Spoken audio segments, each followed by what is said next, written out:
অনেক সময় না চাইতেই আমাদের কাছে এমন কিছু সুযোগ চলে আসে যেগুলোর আমরা ঠিকমতো ব্যবহার করতে পারি না, অর্থাৎ সদ্ব্যবহার করতে পারি না। কারণ আমরা বুঝতেই পারি না যে সেই সময়টা বা পরিস্থিতিটা আমার জন্য ভালো হবে না খারাপ হবে। কিন্তু এখানে অর্জুনকে ভগবান নিজে স্বয়ং নির্দেশনা প্রদান করছেন। কিন্তু ওই মুহূর্তে অর্জুনের মন ও চিত্ত উভয়ই সবল নেই।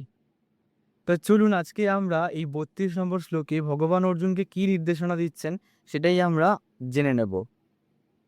যদিচ্ছয়া চ উপপন্নম স্বর্গদ্বারম অপাবৃতম সুখীন ক্ষত্রিয়া পার্থং লভন্তে যুদ্ধামিদৃশ্যম।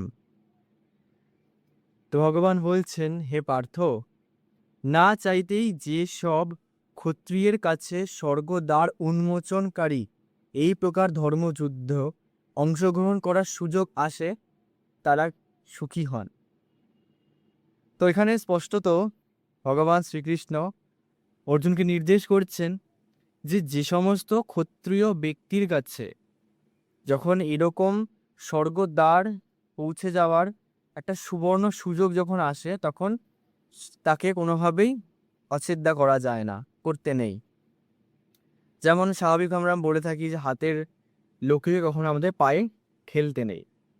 তো সেইখানে ভগবানও বলছেন যে যখন আমাদের কাছে এরকম একটা সুন্দর সুবর্ণ সুযোগ আসে, তখন আমরা সেটাকে সদ্ব্যবহার করতে পারি না।